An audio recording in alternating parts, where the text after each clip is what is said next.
We'll be discussing preseason odds for the Florida Panthers and their chances at individual awards, all on today's edition of the Locked On Florida Panthers podcast with Kevin Rogers of the Florida Panthers Radio Network and Locked On Bets.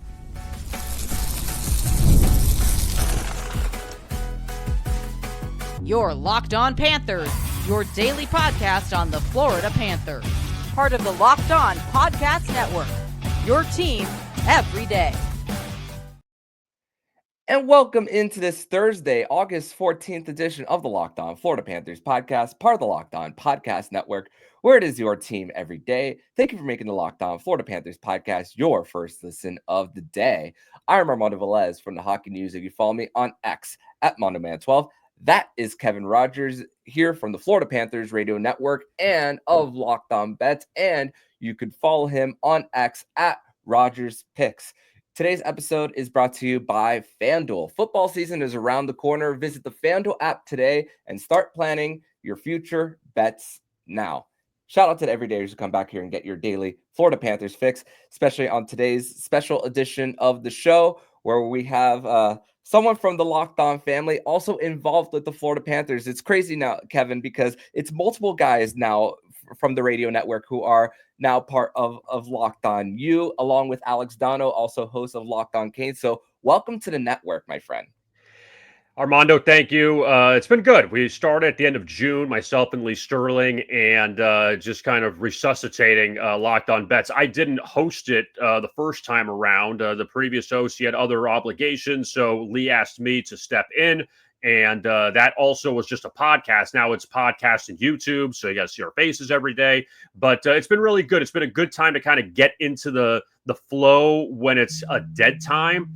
I hate to say dead time, but like non-football time. And then with football coming up in just a few weeks, we've kind of got a good rhythm. So it's been pretty good. It's been a positive experience. Everyone's been very nice here. So just looking forward to football and obviously looking forward to the Panther season in October. Yeah, so yeah, for those who listen to Locked On Bets, and also even I've spoken in the DMs with Lee Sterling. I mean, it's crazy because two guys who reside in South Florida. So Locked On Bets based mostly in South Florida when it comes to just discussing everything when it comes to the world of sports betting for what you guys are trying to broadcast around the world. And I want to spend this first segment discussing your experience with the Florida Panthers Radio Network, and then segment number 2 we'll discuss team odds, and then we'll discuss major awards. So I want to ask you about just your experience with the Florida Panthers Radio Network. You are the pre-intermission and post-game host for the Panthers. I mean, the experience of covering 2 Stanley Cup championships for the Panthers, 3 runs. I just wanted to give you the floor on just your start with the Panthers, with covering them, and just how awesome this ride has been for you. You know, Armando, it's just been a long ride. I mean, we go back. I mean, I'll just give you way back. I was a freshman in high school in 1996, and my dad and I went to every game during that Stanley Cup run against Colorado, except for Game 4. We didn't go to Game 4. We sold all of our tickets, or we sold the Game 4 tickets for the 1-0 loss in triple overtime, the Uwe Krupp game-winning goal. But that was, I still say, the best sporting experience of my life. Billy Lindsay's goal against the Bruins in the first round, beating the Flyers, beating Yager and Lemieux and the Penguins in the conference final was still an unbelievable experience. And so fast forward, and I started working on the radio network, I want to say it was like 2007-ish when they were on 790 The Ticket. I did maybe half the games. We had a couple different anchors. And when Randy Moeller was doing the play-by-play, I was on there for a few seasons. And then I came back when they went to QAM in 2011, 2010 or 2011, one of those years. So I was on with Randy when he was doing play-by-play on the radio. About 4 years, and those were the lean years of. I don't want to say the lean years because they lost 1 year to the Devils in the first round, the Game 7, the Adam Henrique goal in double overtime. So they did make the playoffs 1 year, but they still wasn't what it is now. And then when Doug Plagans came in, Randy moved to television, and Doug's fantastic. He's great. I've been on with Doug, and then Billy joined the broadcast as well. I've been on with them since then, since like 2014 or so. And again, you saw the progression of the franchise. They were getting better. There were fun moments. Jaromir Jagr coming to the Panthers, that was a lot of fun, but they just couldn't take that next step. And then it felt like after the pandemic, or after, I guess, that 2020 weird Stanley Cup playoffs that were in Canada with no one in the stands, after that is when it started to progress, and they would make the playoffs consistently. They couldn't get over the hump against Tampa Bay, it felt like. And then finally doing what they did, getting Paul Maurice as the head coach, getting Matthew Tkachuk, and we saw the last 3 years now. Paul Maurice has been the coach of the Panthers 3 years, and he's been the Stanley Cup final 3 years, which I don't even remember a coach in any professional sport that has done that has come to a team 3 straight years and made it to the championship round out of the gate and winning the championship twice. And I know we're talking more about the Oilers and what they did the last 2 years against them, but it's just something, Armando, in my wildest dreams, after 96, I really didn't think this team would ever get to a Stanley Cup final. But what Bill Zito and what the front office has done, you can't even comprehend it, because it's like he's hit on everything. Like, everything is worked out. And that's why you see teams, all different teams in professional sports, that they've had their struggles. Why? They don't have good management. It's not they don't have good players. They don't bring the right players in. And Bill Zito has done a great job of bringing those players in. And I know we'll talk more about it, but it's just all hit with everybody they brought in. And you see the results now of them winning the Stanley Cup back-to-back years. Yeah, complete 180 for this Panthers franchise once Bill Zito came in, and of course, opportunity brought what came to fruition when Denny Potvin decided to retire from television. Randy Moeller goes to the main color analyst.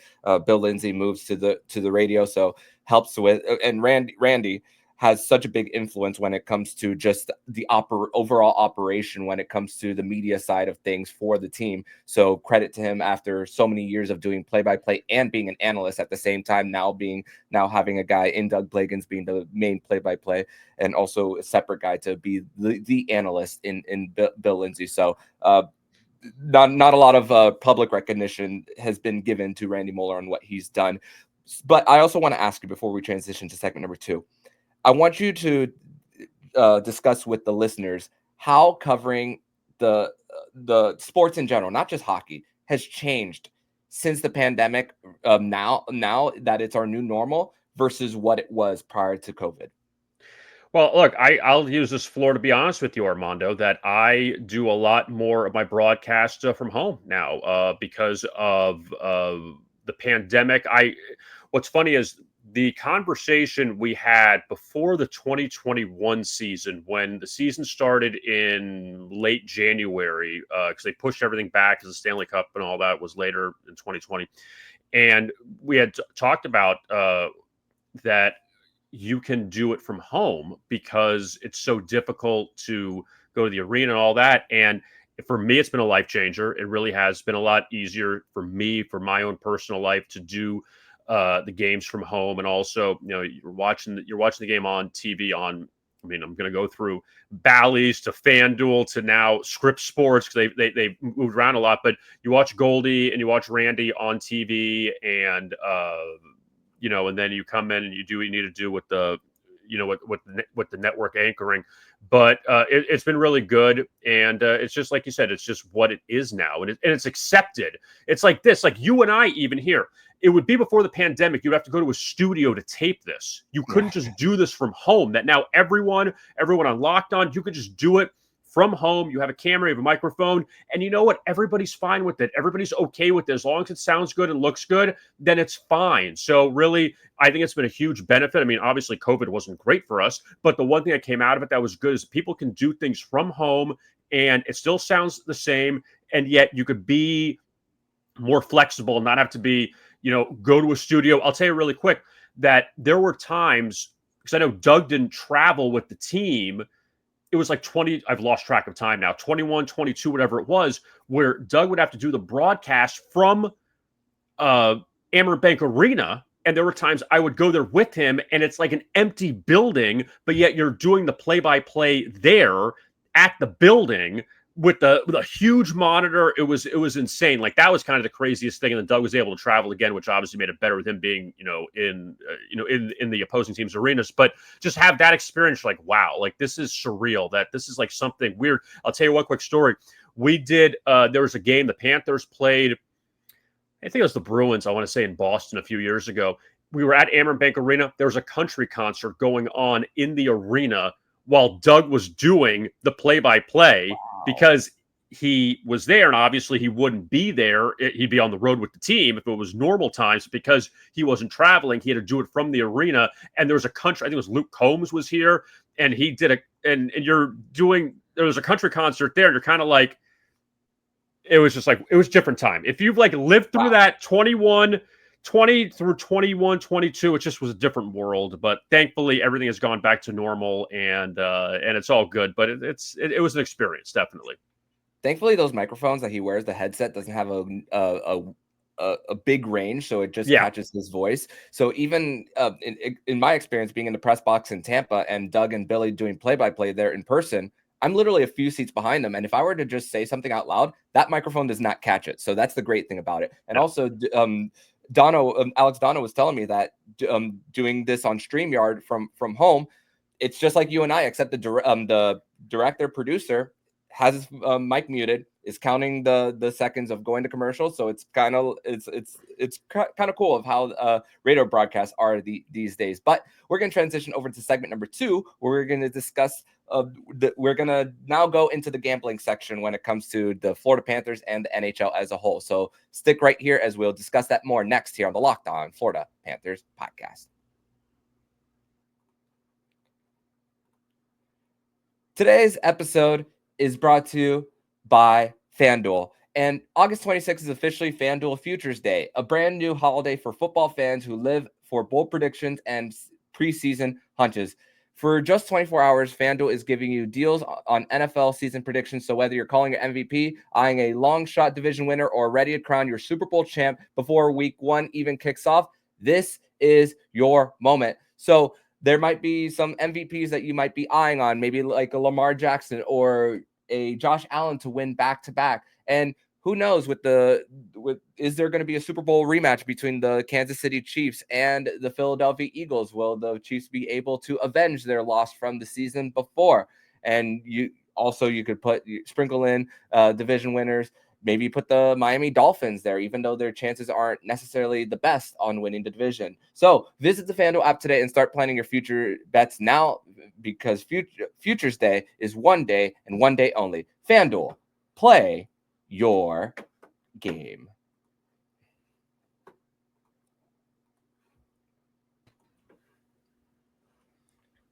Back on this Thursday, August 14th edition of the Locked On Florida Panthers podcast. Thank you once again for making the Locked On Florida Panthers podcast your first listen of the day here on a Thursday. Armando Velez here with Kevin Rogers of the Florida Panthers Radio Network and Locked On Bets. So now we are going to discuss the betting section of the Panthers when it comes to preseason, as the Panthers are in their pursuit of a three-peat. And Kevin, with the Panthers running it back, it's rare that you see the defending champ as the best odds to win. Most times that I've noticed is usually sportsbooks give it to the runner-ups as far as trying to avenge. But with the Panthers bringing it back together, can't be surprised that they are the favorites at plus 700 according to FanDuel. But this one's a shocking one for me. The division for the Panthers, they're plus 150 to win the division. And I looked at this a little shocked because of the fact that they are going to miss the Matthew Tkachuk for a good part of the regular season. Now Frank Saravelli is discussing 5 months that Matthew Tkachuk could possibly be sidelined if he does go and does in fact go under the knife for surgery. So when you're looking at Panthers and the chances to win the cup again and also division, what are your thoughts there? Number one, I want to say something about Matthew Tkachuk. What's so unbelievable is, you and I, as like just normal people that don't, play sports at that level, you get hurt, something happens, you're injured, and I can't do this now. Matthew Tkachuk is playing in the playoffs. He came back from that injury, and then he comes back, and he's not 100%. It's pretty clear. And he still scored goals in the Stanley Cup final, did what he did, and then he described what his injuries were, and you're thinking, my God, you went out on the highest level in the highest stakes games and did these things, which is crazy. And now he's got to reset himself, obviously, so he's going to be out for a little bit. Okay, so let's look at the division. I think it's pretty clear every year. It went back maybe a few years where you said, okay, who are the teams who win the division? You would say Boston. You would say Tampa Bay, Toronto, then the Panthers. Boston's now dropped out of that discussion. So now it's the Lightning, the Maple Leafs, and the Panthers. And then you look at the teams in the bottom. Buffalo is still Buffalo. Will Detroit improve? Will Montreal improve? Ottawa, you think, is going to be like that fourth team now that they played better. They got in the playoffs last year. But it's still going to be the top three are going to be the same with the Panthers, Maple Leafs, and Lightning. It's just what's going to be the order. This is my issue with taking the Panthers to win the division.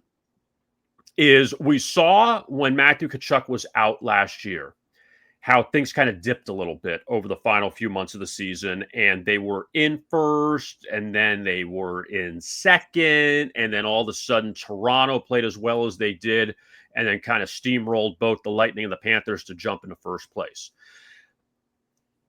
I don't want to say the motivation isn't there. I don't, but I do feel like Paul Maurice, I'm not going to speak for him, but just like from what he said over the years, it's just get into the tournament, okay? Winning the division is not the goal. And when you win the Stanley Cup final back-to-back years, just get in the playoffs. So I feel like if you can get to that 100 points, 102 points, whatever it is, just to get in, your division, half your division is really not that good, or it's improving, but there's no threats. Like Buffalo's not a threat. Detroit's not a threat. Boston's not a threat anymore. That just get in the top three. And I think that even we saw last year with Tampa Bay, you didn't have home ice in that round. You still won that series. So you don't even need home ice. You didn't need home ice last year, and you won the whole thing. So that's why it's hard for me to make the convincing argument for them to win the division, because I don't know where that motivation is in December and in January in these other games where you face Utah, you face San Jose, you face Chicago, you face the Islanders, you face some of these other teams. You're like, okay, we just get through this. We know what we got to do. We've been here. We've gone to the Stanley Cup final 3 straight years. So I'm not a huge fan of maybe taking them to win the division, because I don't really know if the motivation to win the division is there. It's just get in the playoffs. Yeah, and you think that, I mean, the Panthers have lost in Chicago for they're on a losing streak in Chicago. So sometimes they might not get up for those type of games on a random Tuesday on the road. And I mean, look at also some of the West Coast trips that they've had, especially in Western Canada. 2 straight years that they've had that they've been shut out in back-to-back games. One in Calgary, one in Vancouver. And then one of those times was in Seattle as well for the Panthers over the last 2 seasons. Another thing, so Florida over the last 3 seasons are right on the nose when it comes to average wins per season, right at 47, 42 in 2023, 52 in 2024, right at 47, right stinking down the middle, and also average is exactly at 500 when it comes, not 500, 100 when it comes to points over the last 3 seasons. Exactly right there. So even if you factor before even over OTLs for the Panthers, it looks like that 94 points would be kind of their floor for this team, assuming that they have good health and they play well throughout the season. So over under right now for the Panthers is at 106.5 for Florida. So we spoke about the division just now. The FanDuel odds kind of reflect it of 106 points. In most years, that would be division winner. So I assume you would be going the under on 106.5, right? I would, and also it's almost like in Major League Baseball at the Dodgers. If you take them for an under, doesn't mean they're going to miss the playoffs. Just means you don't think they're going to win 100-something games. If the Panthers if they finish 102, 103 points, it's still a really good season. And so that's why I don't know if getting to that point. And also, I'm going to bring this up to Armando, that you look back at last year, and we always talk about you need to be healthy to win any championship in any sport. Like no one can win without healthy players. Matthew Tkachuk, we know, got hurt last year in February. Alexander Barkov missed some time early in the season. Sam Reinhart, forget about the playoffs. Let's talk about just regular season. Sam Reinhart missed 3 games. Verhaeghe missed 1 game. Bennett missed 6 games. Lundell missed 3 games. Mikkola missed a few games. I know they got Marchand midway through the season. He didn't play a lot. It took him a few weeks for him to get in the lineup. Ekblad had the suspension. But I guess my point is, and they got Seth Jones, at the deadline too. But you had a lot of guys that were pretty healthy, with the exception of Tkachuk. And Barkov survived a major scare early in that Ottawa game on that crazy empty netter that he was trying to chase down with no stick, and you thought he'd be done for the season. Ended up he only missed a little bit of time. But that's another thing, is that with Tkachuk out and then these other guys, and you hope Bobrovsky can stay healthy too for another season, that as long as all that happens, you have a good shot of getting towards that 100 points. But if 1 or 2 of those guys is out, we see they're really good, but also you lose those really good players, it's going to dip a little bit. Again, not saying you're missing the playoffs, but I just don't know if you're getting that 107-point threshold, which is asking a lot. Yeah, last year, right from the start, Tkachuk goes out in 1, Barkov in back-to-back games, so everyone's elevating at least one spot into the lineup. I mean, Anton Lundell, when asked upon to be on the top line, he's performed so well, but but the record shows of what happens whenever Alexander Barkov is in the lineup versus when he's not, and getting those top assignments for against the opposition. So that's another thing that is crucial, of just health being a big part. And Nico Mikkola has been healthy throughout the first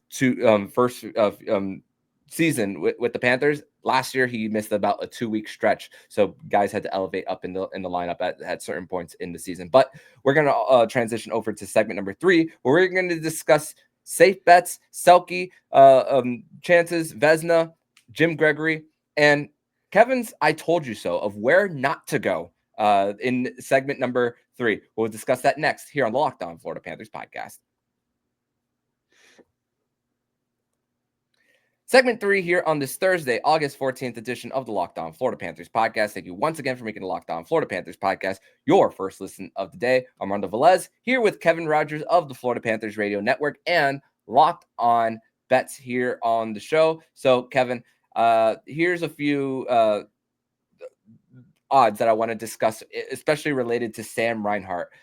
Plus 4,000 to win the Rocket Richard. I do believe that the 57-goal season a few years ago was maybe a little bit of an outlier for him, but we know the capability of him to score at least have a floor of at least 35 in a healthy season.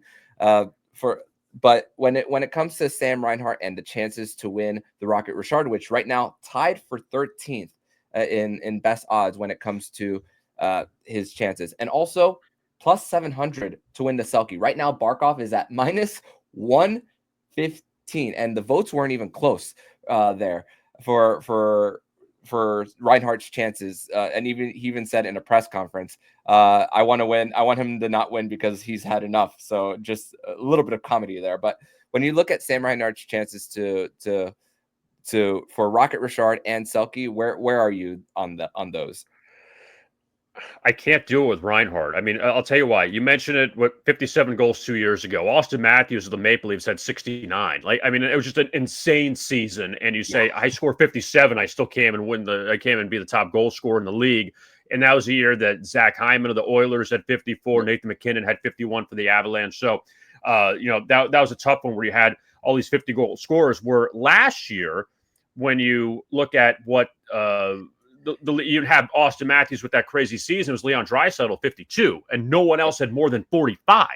So it dipped definitely. I think you can even ask Sam Reinhart; he would tell you I'm not a 57-goal scorer, but we know that he has the capability of scoring in the 30s and the 40s. I just don't know if he's going to get enough to be the leading goal scorer in the entire NHL. So I know those are long odds, and they're long odds for a reason. You throw a few bucks on it if you feel like it, but I'm not there with it, because I think that it tapered off where Sam Reinhart is more of a 35, 40 goal scorer. And I don't know, with Tkachuk being sidelined, how much that's going to help him if he can get a few more goals there. But The only issue too with the Panthers, which is a good thing, is you have so many guys that can score on this team. So Reinhart doesn't have to take the lead on that on this team because there's so many different guys that can score. You're going to end this season, Armando, I want to say with 13, I would say 12 or 13 guys that'll score at least 10 goals in this team. Maybe 14 that'll score at least 10 goals. And I just think it may take away from Reinhart a little bit. So that's why I can't get on board with Reinhart winning that award, just because I just don't think he's going to score 50 plus goals. Yeah, and if you score in that many, a lot of them are going to come on the power play. And who is the guy who sets up Reinhart the most? From it is Matthew Tkachuk from behind the net and in his office in the bumper position on the one-timers. I mean, obviously the most iconic one is that Game 4 against the New York Rangers back in 2024. And I remember there was that stretch in 2 years ago where he had 8 straight games with a special teams goal, a few shorthanded and a few on the power play, and especially that Avalanche game where the Panthers scored 8. Reinhart was just a menace there. But for Selke, I think it would have to take an injury for Barkov for Sam Reinhart's chances of winning the Selke to at least get a higher chance there. That's where the betting odds would probably shift from plus 700 to something lower, I would assume. Bobrovsky plus 800 to win the Vezina. I would say this is another one that you would just sprinkle a couple of bucks on, right? Yeah, I mean, as long as you get the playoff Bob, I mean, there are times you've seen him where he's the best goalie in the world, and unfortunately, Connor Hellebuck, he's fantastic. We know with Winnipeg, but Bobrovsky's going to be in that mix. That's what it is. Like, he's not going to be, as long as he is healthy, he's going to be in that top 3 mix, and he still has that at his age. It just depends on who else is going to step up. You never know which goalie will do it. So that's why I can't be sold on him winning it, but also I can't count him out. As long as he's healthy and he's playing 70-plus games for the Panthers this year, he's going to be in the mix. Yeah, I think of other goalies like the Jake Ottingers of the world. Who Dustin Wolf was impressive for the Calgary Flames. Does he take the world by storm? And especially because Calgary has a hard time scoring goals. Does he steal games for the Flames there? So maybe he has a chance. A healthy Thatcher Demko can be in the conversation if that's the case for him.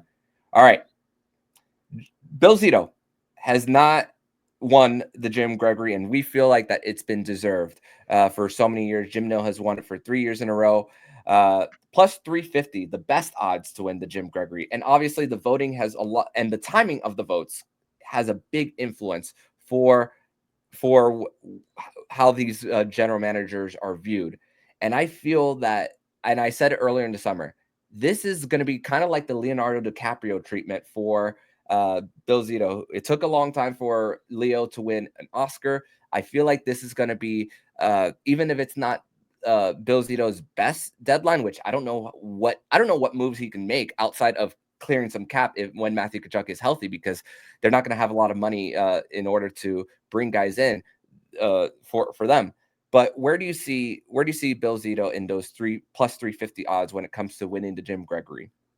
I mean, I take a shot with him. It's just it's kind of ridiculous in all these sports. We look at coaches and GMs that you have to have the biggest improvement to win these awards. That's always what it is. That's what we saw with Washington last year with the move, with them being the last playoff team to them being the top team in the East. And it's like they had a good season, but then they had nothing to show for it in the end. They couldn't even get to the conference final. So you never have the best guy win it, I feel like. And Dallas, I don't remember Dallas getting the Stanley Cup final the last few years, but yet their GM wins it. So, and we saw what happened to Peter DeBoer, that he ended up losing his job. But I just think that one of these years, I mean, how's Paul Maurice not won? How has he not been a coach of the year? You know, when you look at, what he's done in his 3 years. So that's why you say, maybe you take a shot with Zito to win this award. But you know what, though? In the end, it's like, we know. Without you winning an award, we know how good you are. Like in South Florida, especially, I'm sure around the NHL circles, but the moves you've made, and not a disrespect to Jonathan Huberdeau, he did a lot of great things with the Panthers. He really did. During some lean years, and he still has the most points in a season in franchise history. But to get Matthew Tkachuk in kind of a dead-end spot in Calgary to bring him to South Florida and what he's done, the impact he's made, and honestly, more of a hockey impact being here. It's kind of weird. You're going from a winter snowy city, a hockey city, to a non-hockey city, and you've made more of an impact. And also, he's done with Team USA, and now he's on the cover of the EA Sports game. But what he's done, that actually helped the NHL. It didn't even help the Panthers. It helped the NHL with Tkachuk not being buried in Calgary anymore and being in South Florida and being more visible in the United States. So that's been a good thing. And Zito has just he's just pressed all the right buttons with everything he's done. Yeah, and now there's actually conversation of the Tkachuk brothers trying to start a podcast similar to what the Kelsey brothers have done. It'll be popular, yeah. Oh, yeah, for sure. I would be a subscriber for sure for that show if they do, in fact. And they've been talking to them about how the production goes, and they've also been guests on their podcast shortly after Four Nations. That podcast, The Tonight Show with Jimmy Fallon, just the absolute marketing opportunity that Tkachuk has had, and he's taken advantage. So last one before we get out of here. This is the I told you so section. This is where Kevin Rogers is going to tell you, I told you so, of where to not go. And this is a place of, we will judge you if you do go in this direction. So Kevin, I'm going to give you the floor for one last one of where to not go. It doesn't have to necessarily be the Panthers, but it could be across the NHL of where, please don't go here, of when it comes to it could be individual awards, or it could be in relation to team success. I told you so. It's always a tough one because what we do with picks is everything's an I told you so, and then in the end, when you're wrong, you're looked at like a dummy. So as far as who can do what, I don't want to take down I think the one I'm going to go back to is I still think the Panthers are going to win the division, and that's not, again, doesn't mean they're not going to win the Stanley Cup. It doesn't mean any of that. I just look at this.